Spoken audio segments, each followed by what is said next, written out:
After serving in Iraq, men and women are coming home to family and friends. But how do you adjust to civilian life after dodging bullets for several months? Think it's easy? Think again.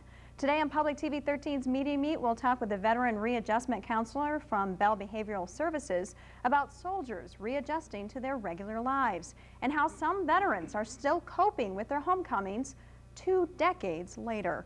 That's all coming up next here on Public TV 13's Media Meet.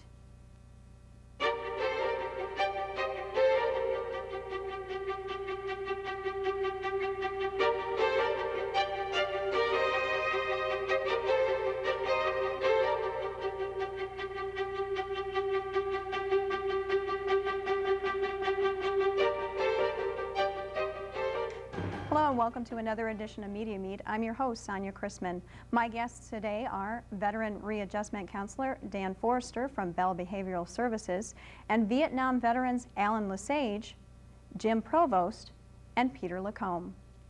Thank you all, gentlemen, for being here today. Very important topic, very timely, I guess you could say. Several soldiers are coming home. Dan Forrester, we're going to begin with you. A lot of people hear the term post-traumatic syndrome. What exactly is the definition of post-traumatic syndrome, and how does it relate to these returning soldiers? Post-traumatic stress disorder is a stress condition. It's created in an environment where there's traumatic events where a person faces death or sees other people facing death, or jeopardizes their physical integrity. So it's not just war we're talking about, but other conditions that can happen in a person's life, like a car accident, sexual abuse, physical abuse, those kinds of things. Is it actually a chemical issue? I mean, what exactly is the syndrome? I mean, how does it work in a person? Well, it's a stress condition, and that needs to be emphasized too, that it's not a mental illness, it's a stress condition. So actually it's a reaction to events that are there for survival, but they continue after the events occurred, and that's where the problem lies. Is there a cure for this syndrome? Yes, there is. There is a cure. There actually is a cure for this. Yes, there is. What type of treatment do you see patients going through that finally realize that something was going on? They seek you for help. What are some of the things that you do? Let me give you a little history on this. First of all, post-traumatic stress disorder was not recognized as a condition until around 1980. In wars gone by, there was terms used like battle fatigue and shell shock and those kinds of things. So we knew that there was conditions that occurred during wartime.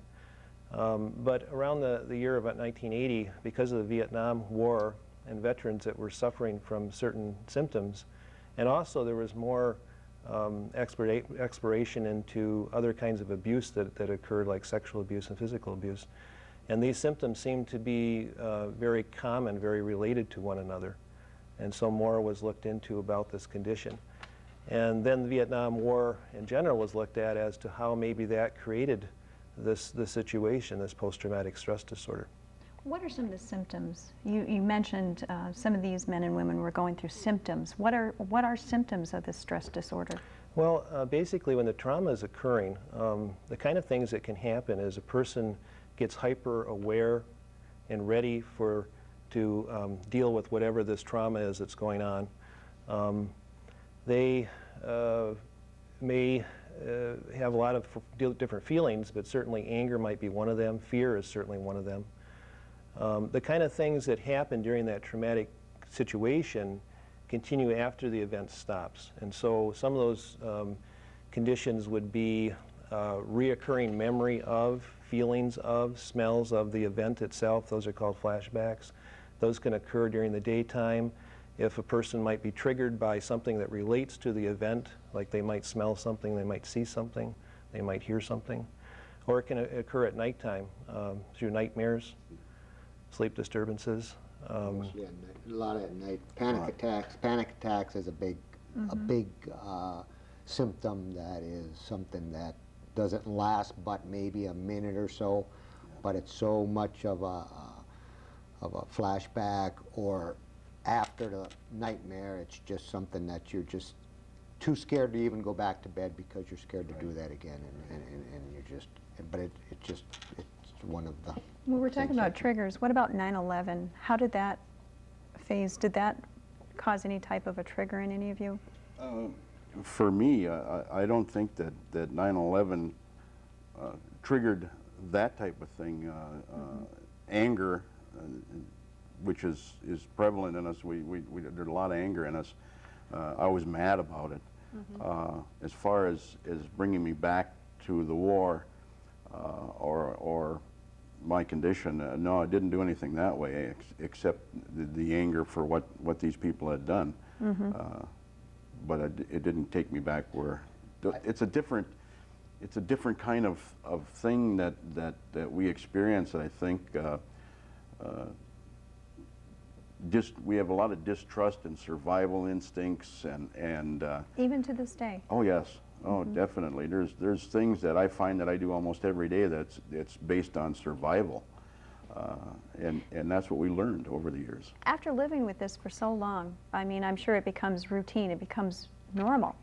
How did you finally make the connection that I need to go see Dan Forrester, I need to get help for something? When did you finally make that connection?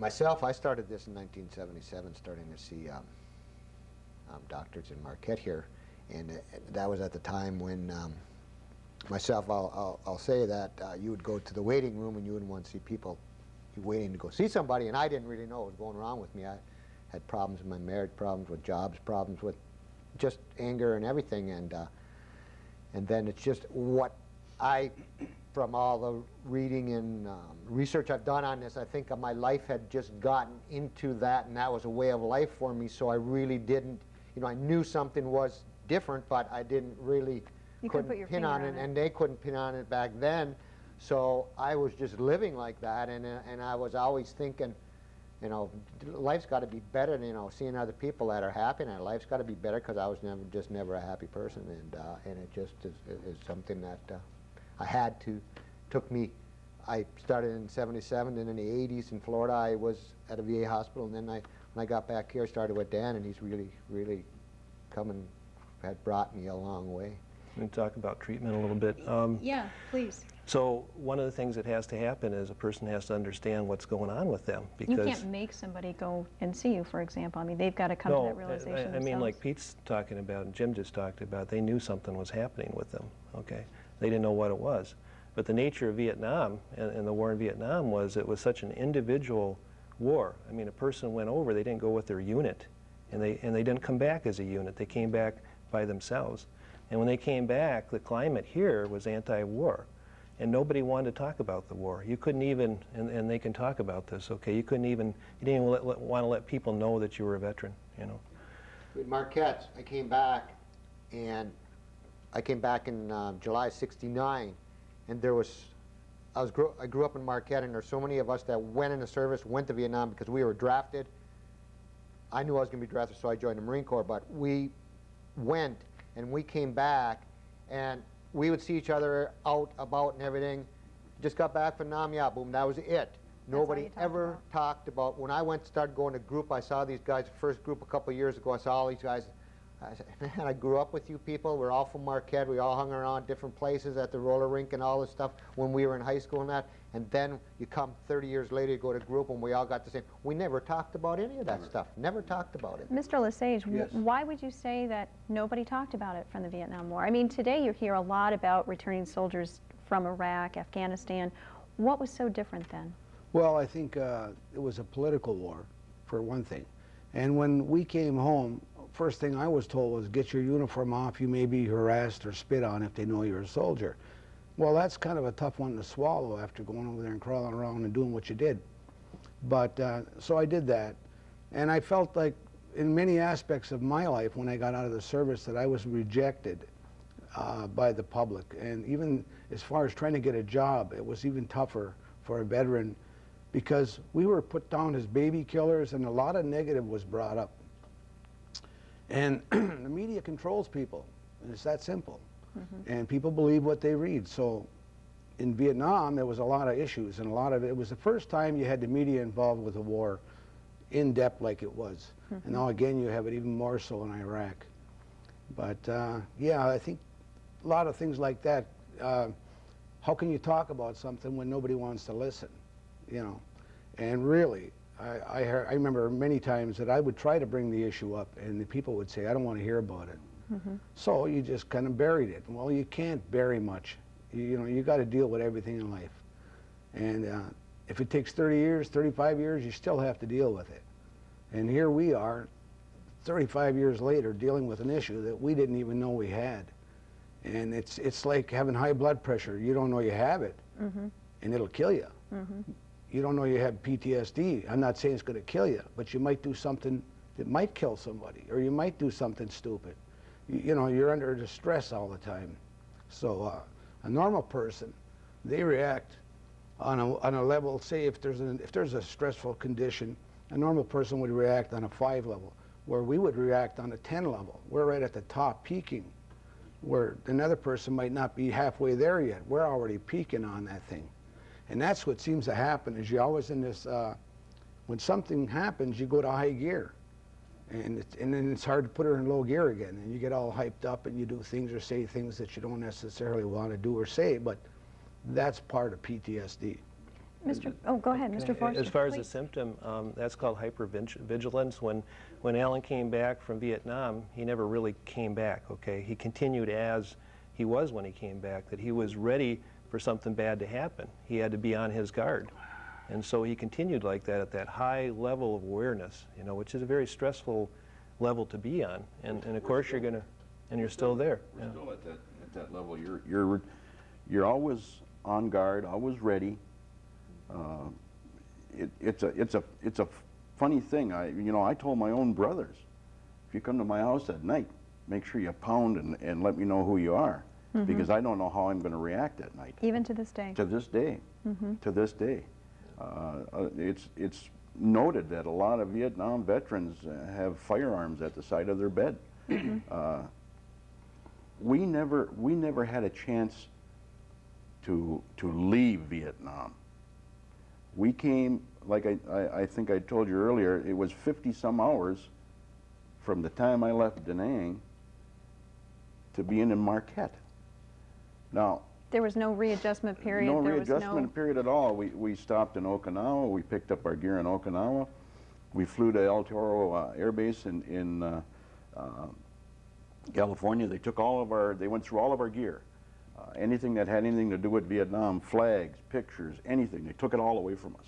You weren't allowed to keep that? We weren't allowed to keep it. Did they give you an explanation? No, but my suspicion is that with all the problems that were going on, they didn't need any more things out there to aggravate the people.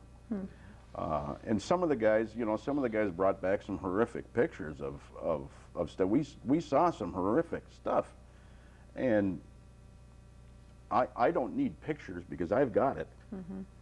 My problem is, how do I get rid of it? Right. And through help with Dan here and several other groups and stuff that we meet, we're slowly getting rid of this, to find out that it's okay to let go of this stuff, and it's hard to do. So you didn't have, like, for example, today we hear units returning in large groups. You didn't have that. No. Is it more like safety in numbers now, refinding one another, kind of a homecoming now, would you say? Well, it's like now they came in busloads. They went to down in Wisconsin there. They had to that Toma, readjustment and they had period. adjustment period for 2 weeks. Their family went there. Then they came home on a bus. We came back like when I came back, I left Vietnam on July 4th, 1969. I came back from Vietnam through all the little things by myself. Nobody in my other unit was with me that I knew for 13 months. We spent 13 months, the Marine Corps spent 30 months in Vietnam. And when I came back, they brought us into San Francisco Airport in the middle of the night, so there would be no protesters there. They brought us in the middle of the night, so there would be no protesters. Hopefully no protesters. There were still protesters there. And then they brought us over to where I got discharged from, was Treasure Island Naval Base, because I had less than enough time, so I was discharged. So I stayed there for 2 weeks while I was getting papers to discharge from the Marine Corps. And they told us then, not when you go on liberty in San Francisco, do not wear your uniform because you will probably be beat up or spit on. Get some civilian clothes at the PX and wear those down. And that was that your counseling session, would you say? That was no counseling. That was just when we were waiting to get discharged, just when we were there. That was just whoever the sergeant up Just warning you. Just warning us. We didn't have any kind of, they didn't give us any kind of counseling. They didn't even, they didn't do anything. They did nothing I like went on that. a weekend pass one time.